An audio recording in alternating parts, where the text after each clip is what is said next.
Vamos a tener una amplia oportunidad de platicar en este programa sobre los cambios que se han dado a partir de los sismos, que sí les movió el tapete a muchos políticos, a muchos partidos, a muchos personajes.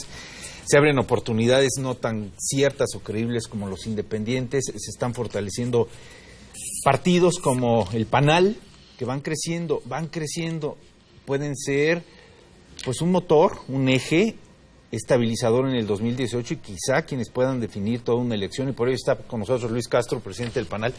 Bienvenido, buenas noches. Buenas noches, Carlos. Gracias. Don Carlos Salomón Cámara, como siempre. Carlos, buenas noches. Un privilegio compartir esta mesa contigo, con Luis Castro. Abrimos contigo, Carlos. ¿Cómo ves el panorama, la renuncia de Margarita Zavala al Partido Acción Nacional, la recomposición que espera tener el PRI, las nuevas alianzas, los frentes amplios, los independientes? ¿Cómo ves todo esto? Mira, yo quiero decirte a ti y a Luis que México ha vivido en los últimos meses tiempos muy complejos, tiempos difíciles, ¿no? Que ya eran difíciles, pero que los sismos de septiembre pues un poco te reubican y te hacen reflexionar dónde estamos parados. Yo creo que el sismo, sobre todo el del 19 de septiembre, que se repite 32 años después del sismo del 85, en la misma fecha afecta también Estado de México, afecta a Guerrero, afecta a Morelos, los mismos que afectó el sismo del 85, pero el sismo no fue tan solo un sismo, sino afectó políticamente la ecuación que estaba establecida, la ecuación política que estaba antes de los sismos. O sea, antes de los sismos, todo el mundo miraba el 1 de julio como la elección del presidente de la República, de todo el Congreso, de gobernadores, de diputados, pero este sismo te plantea otro escenario y hay nuevos jugadores en la ecuación política y te hace replantear muchas cosas. ¿Por qué? Porque ya no será una campaña política, no debe ser una campaña como estaba programada, porque ahorita tiene gente dañada en Jojutla, en Cintalapa, Chiapas, en la Ciudad de México muchos edificios colapsados, gente viviendo en una calle. Entonces no puedes plantear, y lo ha venido planteando Luis Castro en unos escenarios, no puedes plantear campañas como estábamos pensando hacerla los partidos políticos, como está México hoy. O sea que el sismo te está replanteando hacer campañas diferentes, renovar la democracia requiere dinero para operar, pero ante una sociedad que cabalga ya de por sí con 53 millones de pobres, ¿no?, de pobreza, la desigualdad, y ahora con este sismo, las campañas tienen que ser, a mi juicio, tiene que ser otro tipo de campaña. ¿Por qué? Porque no estamos, pues, como para andar presumiendo mucho dinero en campañas políticas cuando tenemos realmente dañada a sectores de la sociedad que lo han perdido todo. Ese es mi punto de vista. Son tiempos muy complejos, se volvieron más complejos a raíz del sismo, y yo creo que la pelota está en la cancha de los partidos políticos, de los dirigentes de los partidos políticos, de cómo encontrar ese nuevo casamiento con la población, con los muchachos que salieron millennials a ese síndrome del héroe, cómo reencontrarse y cómo que el 1 de julio es un proceso electoral donde gane el mejor, donde hay ideas, pero sobre todo que sean campañas con una gran transparencia y con una gran sin derroche de recursos, por decirlo de una manera, Carlos. Cuenta la historia que el presidente Kennedy tenía un mensaje para leer todos los días que decía: es la economía, es la economía. Aquí parece que los políticos deben entender que son los jóvenes.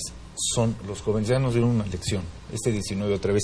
Jóvenes que no habían nacido en el 85, Luis, pero que se crecieron en el 17. ¿Por ahí va? Sí, sin duda, y es buena la comparación que haces entre el 85 y el 17. En el sismo de 85 hubo una ausencia de autoridades. Desde el presidente de la República hasta el empleado de la ventanilla en la delegación estuvieron ausentes, pero también estuvieron ausentes instituciones, la iglesia, las distintas organizaciones.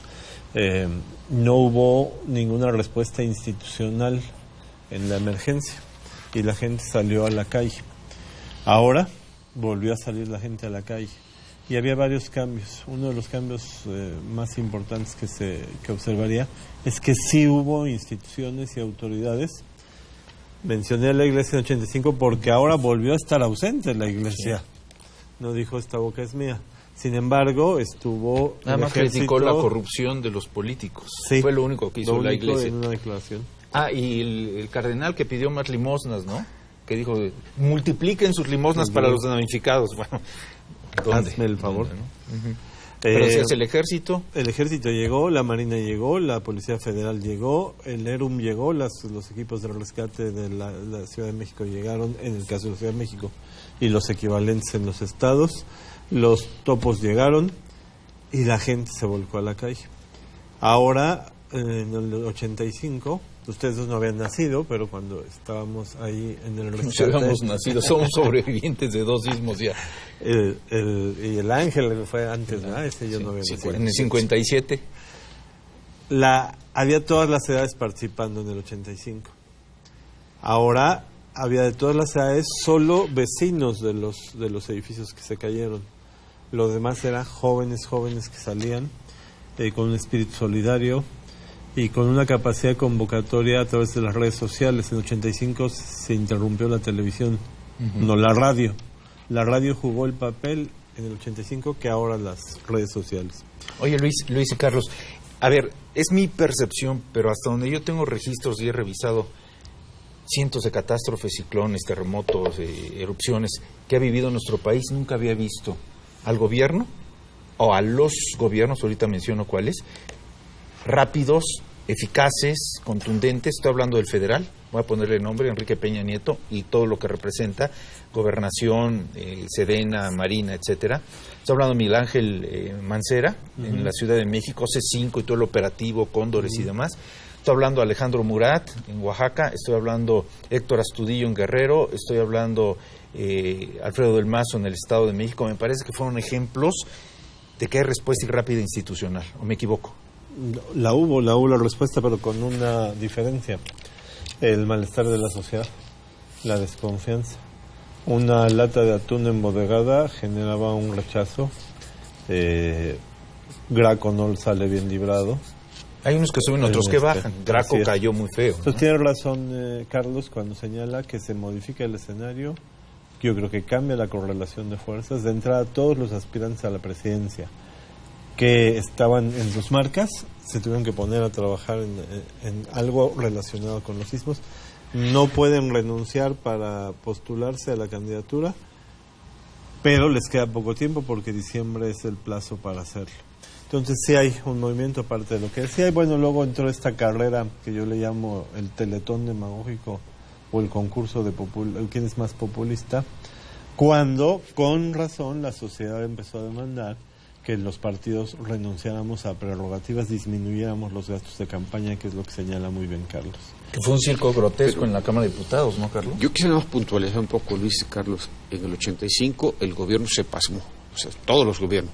Aquí hubo una gran reacción del gobierno federal, de los gobiernos locales. Pero rapidísimo. Pero ahora el daño, un poco para que el auditorio también lo vea, el daño está ahí. Hay mucha gente que perdió su casa, que perdió su departamento. Hay un amigo común que tenía preparado, por ejemplo, un espectáculo de artistas y lo pensaba inaugurar el día 20 y esto corre el día 19 y todos sus ahorros se le van, ¿no? Entonces hay mucha gente afectada. Los rostros de la tragedia provocado por este sismo del 19 de septiembre son muchos. Hay un daño en la sociedad que ya acabamos con la etapa del encuentro de sobrevivientes, del rescate de cadáveres, pero ahora viene la etapa de la reconstrucción, y la reconstrucción no tan solo son las viviendas afectadas. Hay mucha gente que perdió. Hay un famoso restaurante en la Condesa, ese por ejemplo no volvió a abrir sus puertas y hay 30 o 40 personas sin empleos. La reconstrucción ahí tenías una mesa tú. La reconstrucción no va solamente a la vivienda, pues hay muchos Déjate daños. digo algo que permitió visibilizar este sismo, que había en Gustavo Madero un campamento de damnificados de 1985. Y que acaba de rescatar Miguel Ángel Mancera, dándoles vivienda, ¿no? Creo que una semana antes de los sismos. Estamos de pie, México está de pie, pero hay unos que están más de pie que otros, ¿no? Porque hay mucha gente que hoy sigue durmiendo afuera. Una lección es, la naturaleza también se ensañó con los más pobres. ¿Qué quiero decir? Se incrementa geométricamente el daño en aquellos que señalabas tú, que tienen situaciones más desfavorecidas, frágiles, y se profundiza la desigualdad una vez que pasa un terremoto de esta naturaleza. Por lo tanto, tiene razón Carlos, no solo es reconstruir, sino que también es combatir desigualdades que se ampliaron, y con una nueva correlación de fuerzas políticas y en la víspera de la elección. El ánimo que vivimos del 19 hasta las 3 semanas después era un ánimo de solidaridad en la calle. Hoy ese ánimo ya no existe más. O sea, la gente está esos edificios con sus problemas, en Oaxaca, en Jojutla. O sea, la gente ya está otra vez con sus problemas y está ahora el sistema institucional de reconstrucción. Va a tardar mucho. Yo creo que es importante que rescatemos ese ánimo. No basta con hacer un concierto en el Zócalo para que Miguel Bosé nos cante maravilla, etcétera.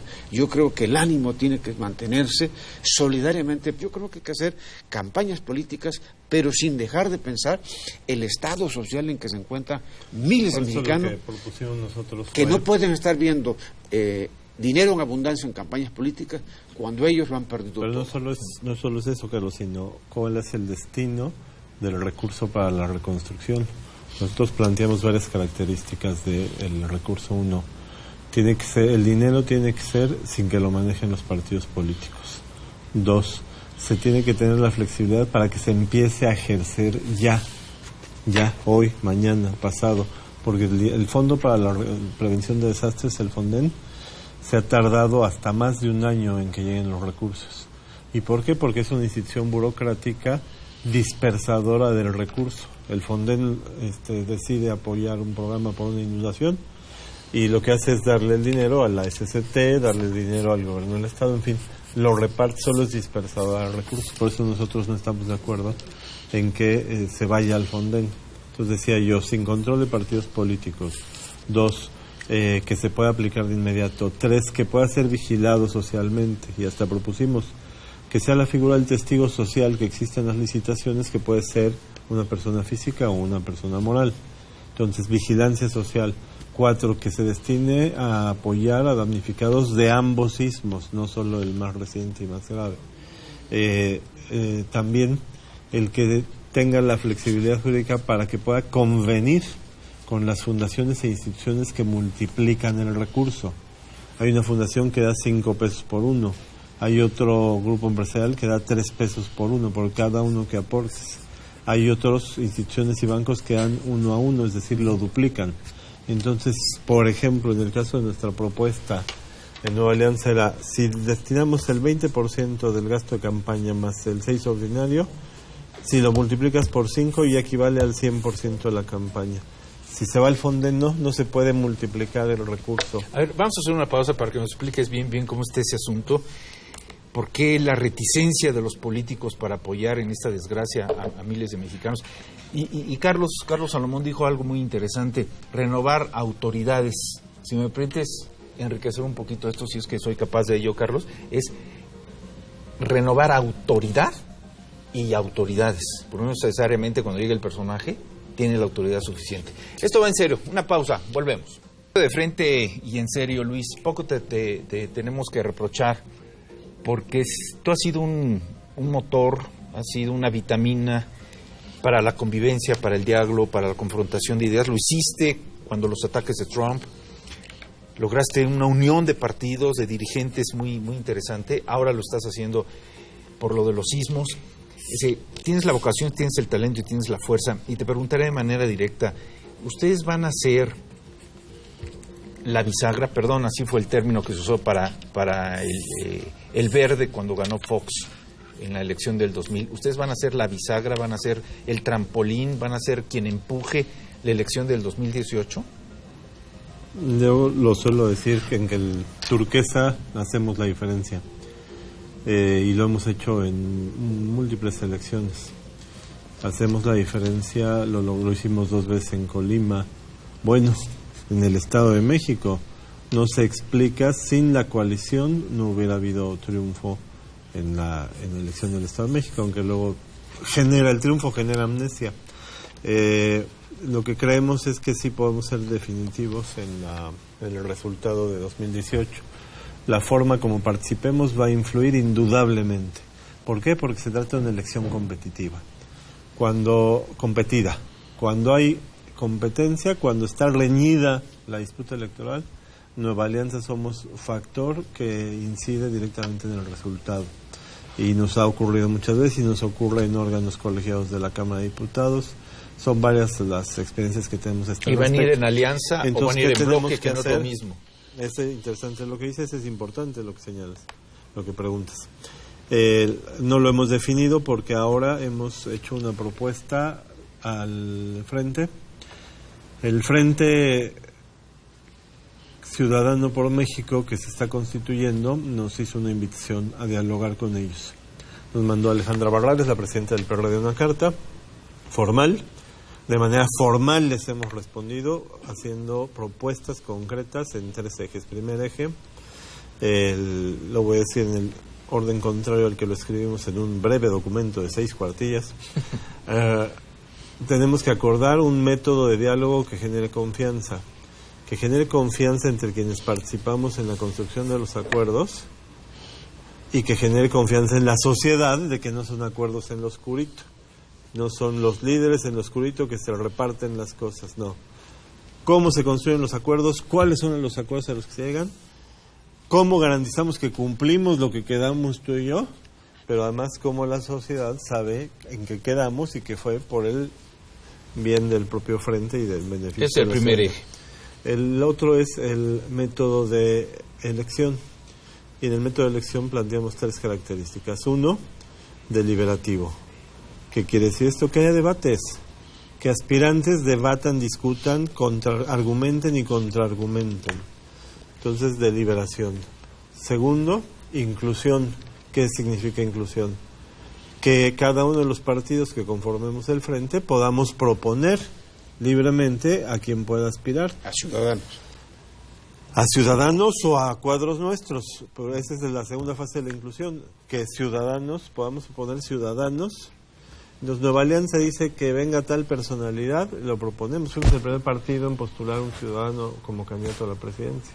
Entonces, podemos pedirle al mismo cuadro, oye, ¿te interesa? No se lo hemos dicho, ¿te interesa participar? Ya lo estoy viendo. Pero entonces, déjame les digo el tercero y te dejo, Carlos.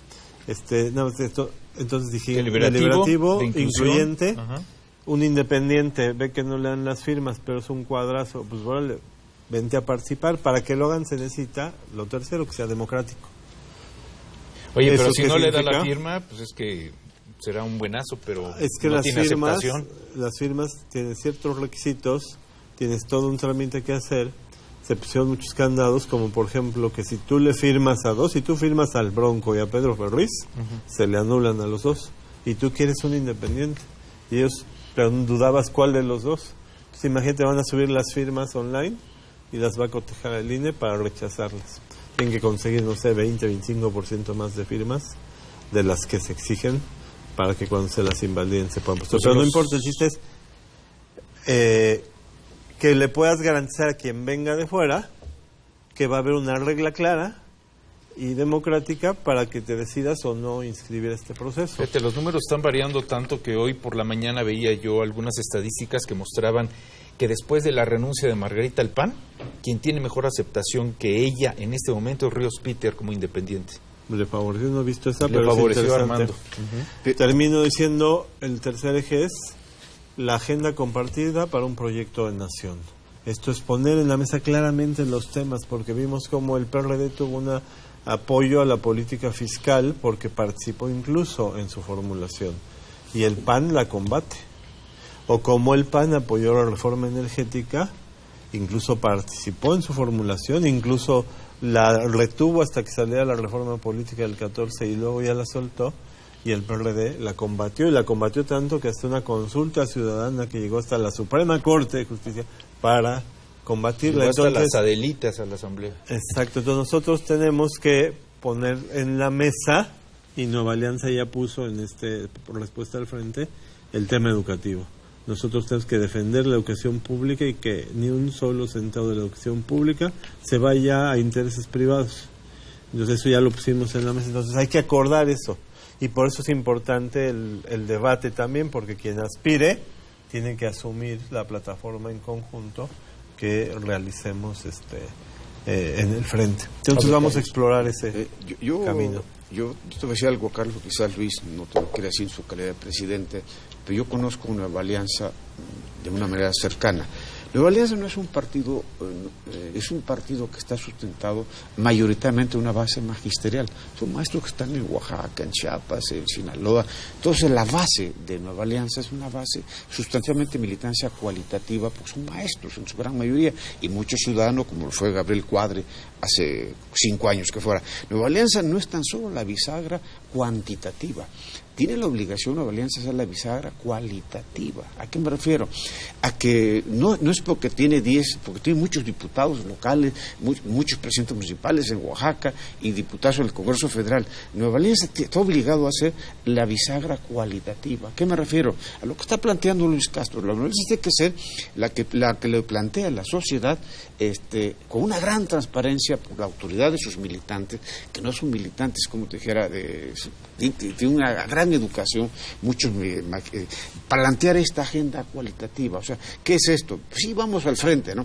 Pero hagámoslo transparentemente, democráticamente, con una agenda que atienda, pues, los grandes problemas que está pasando México. Que el frente no sea el objetivo de un personaje que quiere ser candidato más allá de los valores y principios. Que si hay un frente amplio ciudadano, tenga, pues, una plataforma de cómo vas a atender el empleo, cómo vas a atender la vivienda, cómo vas a atender la reconstrucción, cómo vas a mantener los valores educativos. O sea, porque si no haces esto, pues hasta la Iglesia se va a meter al Frente Democrático. O sea, yo creo que la Iglesia no ha estado en el sismo 85, no estuvo en el 17, pero es que si no lo hace, cualquier personaje va a ser lo que estamos buscando aquí. Lo que yo veo del Frente, Luis, se lo digo, estoy viendo es la lucha por el poder de quienes quieren ser candidatos, y no está sobre la mesa ni la transparencia, ni la democracia, ni la mayoría, y menos los ejes económicos, sociales que tiene que construir Nuevo México a partir del 18. Yo creo que si es la bisagra cuantitativa, ¿por qué? Porque sus números le permiten, como fue en el Estado de México, alcanzar la mayoría, pero sobre todo la gran sustancia es esa agenda cualitativa de valores y principios que hay que cuidar en la sociedad mexicana. A ver, a nosotros los ciudadanos, quienes no participamos en la política, ni aspiramos, ni militamos, ni pagamos de momento cuotas, ya te convenceré poco a poco. Ya me pondrás seis cuartillas y 3 propuestas. A ver, nos dejan, en esto que llaman ustedes apertura democrática, nos dejan 2 nuevas avenidas para jugar, que nos confunden más, Luis. Una es los independientes, que por la calidad y la cantidad pensamos que la gran mayoría son oportunistas. O no encontraron hueso, no encontraron cargo, no encontraron espacio en partidos. ¿Cuál es la salida? Independientes. Uh-huh. Y la otra es este frente, que nos queda la idea también de que están cubriendo solamente intereses de grupo y de poder. Nos parece a los ciudadanos que ni es frente, ni es democrático y no representa a nadie. Esa idea nos queda a los ciudadanos. ¿Qué piensas? 2 cosas sobre los independientes. En efecto, hay nebulosas, hay algunas falacias y hay algunas aportaciones. Hubo en la elección anterior 125 candidatos independientes. De los 125 ganaron 6. Lo que pasa es que a los otros 119 no los vimos. Y estos 6 se notaron porque fue diputado local, presidente municipal, diputado federal y gobernador. Entonces, y gobernador hizo que se notaran mucho. De esos independientes que ganaron, solo uno no venía de un partido político, Kumamoto. Todos los demás son ex-PAN, Cloutier, ex-PAN, el alcalde de Morelia, ex-PAN, ex-PRI, el gobernador el Bronco uh-huh. de Nuevo León. Y solo Kumamoto no venía de un partido político. Ahí su relación viene más del ITESO y otros grupos no partidistas. Entonces, sí hay ahí no está claro, independiente, independiente, ¿de quién, no? Entonces, independiente de quién y hasta qué tanto y qué significa eso. Luego, después de los 200 procesos, se desinflan esas figuras. Pero lo que están reflejando es que hay un desgaste de la imagen de los partidos políticos y por eso la categoría adquiere valor. Y el frente lo que busca es busca dar 2 pasos. Las coaliciones electorales han existido y han dado resultados. Y ahorita digo por qué deberían dar resultados las coaliciones. Pero el frente busca pasar de coalición electoral a coalición de gobierno y busca promover una agenda que permita cambiar del régimen. Pero a eso hay que darle contenido. ¿Por qué una coalición o un frente puede ser algo positivo? Siempre y cuando beneficie a la ciudadanía. y para beneficiar a la ciudadanía se tiene que renunciar a posiciones extremas, poner en la mesa una plataforma que pueda estar en común y queda más centrada, se amplía la oferta, una oferta centrada, más sustentada. Pero no piensan igual. Pero ahorita todavía no. No piensan En igual, esta no fase, sienten igual, no proponen en esta fase igual. surge lo que ustedes señalan. Estamos en la fase en el que los partidos en el frente están resolviendo la agenda interna. Pero Luis, yo le hago esta reflexión. ¿Cómo confiar en un frente amplio ciudadano donde no hay ciudadanos? Donde quien los dirige es Ricardo Anaya, presidente del PAN, que tiene una guerra civil en el PAN, se acaba de ir Margarita, donde Alejandra Barrales, presidenta del PRD, Carlos Luis, es una presidenta prácticamente acotada, disminuida, donde están golpes de Estado, todos los días se le van a la Morena. ¿Cómo confiar en un frente ciudadano donde los dos principales, que Anaya y Alejandra, debaten su propia agenda personal y donde no veo ningún ciudadano, ese frente amplio ciudadano? ¿Dónde están los ciudadanos ahí? Ahora, lo que yo percibo, que ese grupo de partidos políticos lo que quieren es envolver la muñeca, pasarse como ciudadano, cuando realmente están sus agendas personales. Yo, Luis y Por Carlos, eso me necesitan. no veo ese frente ciudadano. Vamos a hacer una pausa, esto está poniendo bueno porque ustedes están hablando de términos de mucha altura, de ideologías, pero nosotros también lo vemos desde otro nivel, cuando uno del Frente Ciudadano dice, vamos a tomar las calles, y el otro dice, no, por ahí no es la salida, y uno dice, vamos a aportar recursos electorales para la ciudadanía damnificada por los sismos, y el otro dice, no, ahí no. ¿Cómo entender que se entienden? Esto va en serio, volvemos. A ver, seguimos un poco en la incertidumbre, hay que decir las cosas muy de frente, muy de lleno, pero si los judiciales antes de los sismos tenían mejor imagen que los políticos, yo no me imagino ahora cómo estarán los políticos después de los sismos. A ver, Luis, ¿cómo entender que se entienden cuando en la disciplina electoral muestran absolutamente lo contrario en lo que ofrecen? Vamos, no se ponen de acuerdo en el aborto, no se ponen de acuerdo en las comunidades gay, no se ponen de acuerdo en la producción del campo, no están de acuerdo con el TLC, no están de acuerdo. ¿Cómo vamos a entender nosotros para confiarles un tachón electoral de que ahora sí son cuates, ahora sí piensan igual y ahora sí creen en México? Sí, yo creo que hay tres estímulos para que esto ocurra. Uno es que lo competido de la elección y que en 2018 realmente estamos ante la posibilidad de escribir un nuevo capítulo en la historia de México. Lo que decidan las mexicanas y los mexicanos votando, eso es lo que va a llevarnos, o nos subimos al tren de alta velocidad del desarrollo, o nos subimos a una locomotora de vapor que va en sentido contrario al de la historia misma. Y en un país que ya no tenemos tren de pasajeros. Entonces, si esos son los dilemas, la posibilidad de construir un frente que es difícil, que es compleja y más cuando son desiguales los planteamientos, es lo que nos llevó a nosotros a proponer eso. Hablemos de manera que garanticemos que cumplamos y hacerlo transparente. Ahí está. Luego, para en vez de pelearnos quién, tú, no, yo, no, cuánto vales, órale, democracia. Y además que se puedan inscribir de fuera.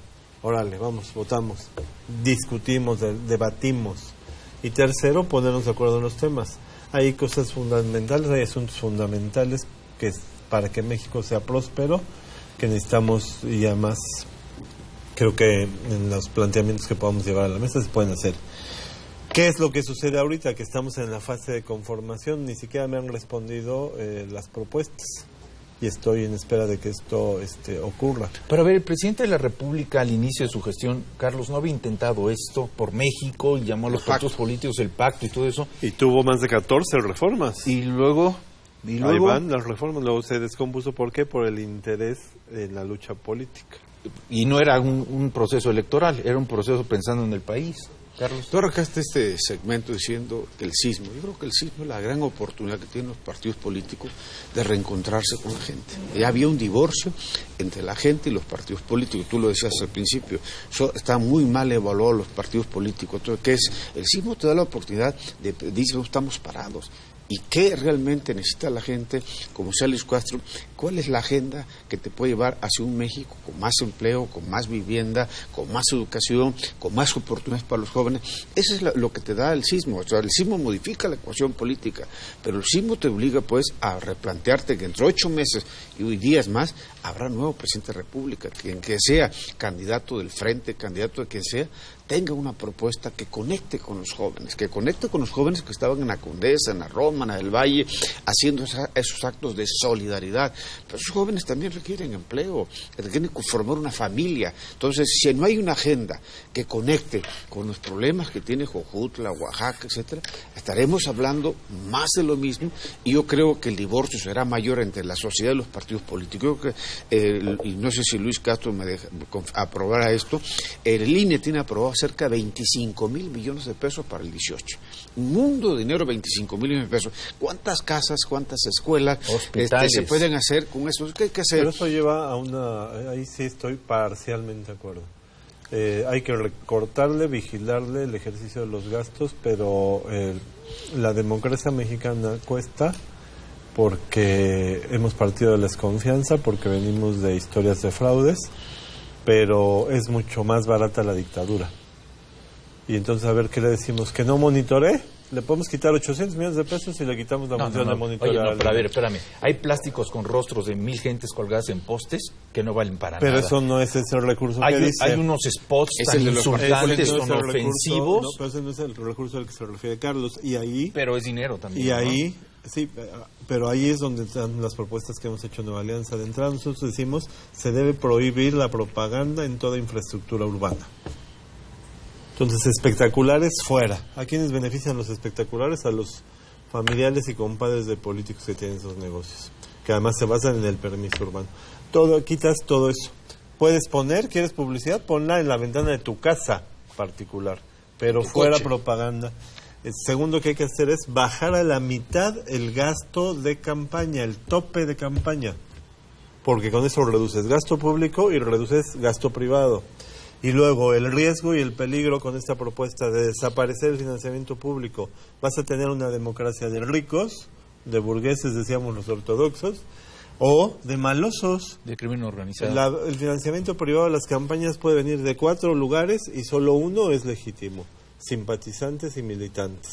Los demás son o desvío de recursos de gobierno, o dinero de malosos de cuello blanco, o dinero de malosos de cuello negro. Oye, pero no le demos vuelta. Muchos partidos políticos hoy reciben dinero de los malosos. Entonces por eso, digámoslo, tienes carta ancha para que solo recibas dinero. Y reciben dinero de los empresarios. Y si no es que les prestan el helicóptero, el avión, y si no el dinero. ¿La solución es dejar que solo hagan eso?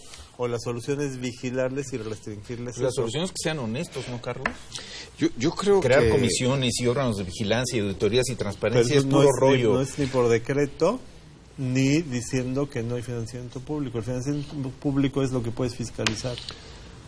Pero tú decías, Luis, que el INE tiene que monitorear. Yo creo que esta campaña va a estar monitoreada por los ojos de muchos jóvenes. Y del mundo. Y que no puedes hacer campañas ricas cuando la sociedad cabalga con tragedias. Entonces tiene que ser una campaña ética, Lo que no estoy moral. de acuerdo es con que desaparezca el financiamiento público. Pero el instrumento, la autosolución la tiene cada partido político. Tiene que haber un gran acuerdo en el frente, donde sea, donde realmente se usen los recursos necesarios, los instrumentos necesarios. Cuando tú planteas nada de cosas antiecológicas, sino es un acto de autoconstrucción, un acto de honradez. Fíjate lo que sucede cuando quieres abrir la economía.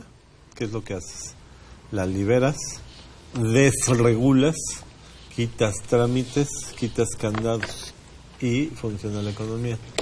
En México, al partir de la cultura de la desconfianza, cuando quieres abrir la política, sobreregulas, pones más candados y los candados cuestan dinero. Oye, Luis, déjame decirte algo en serio. Totalmente de acuerdo. A ver, acabas de mencionar que hay que evitar que los malosos se involucren no solamente en la decisión económica, sino política, en procesos electorales o yo en cargos. Sin duda. Pero a ver, hay una imagen ahorita que está desmoronada. Yo hablo claro, se llama López Obrador. ¿Por qué? Te voy a dar 3 ejemplos en donde hay corrupción y muertes, Carlos Luis. Corrupción y muertes. Guerrero con los Abarca. Tláhuac con el jefe delegacional. Y ahora Tlalpan con Claudia Sheinbaum en el colegio Repsamen, que cuidado, porque no quiere hablar del TEC, que algo debe de tener el TEC, que la delgada ahí no se mete. Pero en el colegio Repsamen, corrupción y muerte. En Tláhuac, corrupción y muerte. En Guerrero, corrupción y muerte. Y estamos hablando de partidos que están limpios porque estas propuestas del financiamiento y de los malosos, sí están salpicados, están con las manos sucias. Carlos. O sea, por supuesto que y podríamos hablar de Veracruz, es lo que sucedió. Si quieres verle a ese partido, puedes irte recorriendo distintos estados de la República o la propia subsistencia durante ¿cuántos años lleva en campaña? 16, 12, ¿Y cuál ha sido la poca transparencia en los recursos? Pero te voy a decir, ¿por qué mencioné este partido en especial? Porque su propuesta electoral, su propuesta de principios de escrúpulos, si es que los tiene, es defender al pobre, es defender al minusválido, al que menos tiene, al damnificado. No se vio.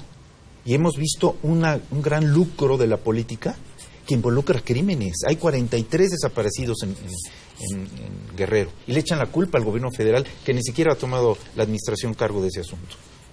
Lo de Tláhuac, el narcomenudeo, la vinculación de los sicarios con quienes gobiernan. Oye, a mí me dio mucha pena, y lo dije al aire, Carlos, ¿va a permitir la sociedad que el jefe delegacional en Tláhuac, con los señalamientos sospechos que hay, dé el grito de independencia? Pues sí lo dio, sí lo dio. Sí, pero Carlos, antes el monopolio de estos fraudes, tranzas, era del PRI. Hoy este monopolio lo tiene el PAN, lo tiene el PRD y lo tienen todos los partidos políticos. Yo creo que es parte de la crisis de los partidos políticos. Por eso pregunto cómo te vas a sentar con ellos. El PAN tiene a un señor en la cárcel, el exgobernador de Sonora. El PRD tiene a los Abarcas. Entonces es un monopolio que antes era del PRI, pero es un monopolio de todos los partidos políticos. Yo por eso me planteo, ¿no? El amor por el dinero lo tienen muchos políticos. Entonces, la gente tiene que votar por esos políticos que tengan amor por la gente, no amor por el dinero. Entonces, yo creo que se requiere en estos meses que vienen de una campaña, entonces se van a elegir alcaldes como diputados locales, federales, senadores, gobernadores, y el presidente de la República, se requiere un reencuentro con la ética política. Hay una confusión muy grande en muchos políticos que creen que el dinero o la política es un fin. Y no es un fin, es un medio. Son un medio para transformar las cosas. Y en función de la responsabilidad que tengas, lo que tienes que transformar. Si eres representante popular, si eres diputado en el Congreso del Estado de México, diputado en el Congreso de la Unión, lo que haces es transformar las reglas de convivencia, la forma como se organiza la sociedad. Si estás al frente de una responsabilidad pública en el gobierno, por ejemplo, la Secretaría de Comunicaciones, que no puede permitírsele que tenga un socavón, o por ejemplo todas las instituciones que ahora tienen que ver con el desastre y el rescate, pues tienes que transformar esa realidad, pero el poder es un medio, y ahora lo que estamos viendo para el 18 es lo que debería ser una competencia democrática por el poder, se está convirtiendo en una lucha política por preservarse y por verlo como un fin. Por eso están ganando las agendas internas de los partidos a la agenda que debe decir la agenda externa de los partidos. Y encima, lo que han señalado del malestar de la sociedad hacia los partidos. Yo identifico, y después de leer a Marta Nussbaum me quedo con más claridad, que ese malestar de la sociedad tiene 3 posibles reflejos o actitudes. Uno es el que genera apatía. La política es eso que hacen los políticos, guácala. Se convierte en desinterés, en no participación, y se traduce en las urnas en la abstención o en el voto nulo. La segunda es ese malestar que genera denuncia y a veces organización y participación. ¿Y tercera? Es el que defiende el parque de enfrente o se resiste ante el fiscal carnal. Y la tercera es la que requiere castigo o venganza. La que dice, se enteran políticos y voto aunque sea por Trump, o aunque sea por esta opción que señalabas. Bueno, después de esto, si no le entendemos. Luis, muchas gracias. Bienvenido, Carlos, como siempre, y nos tenemos que encontrar. Faltan muchos que platicar. Don Carlos Salomón, como siempre. Gracias, y gracias a usted, como siempre, le digo, por su cercanía, su tolerancia, su cariño. Soy Carlos Ramos Padilla, que tenga usted la mejor de todas las noches. Y recuerde, esto aquí va en serio.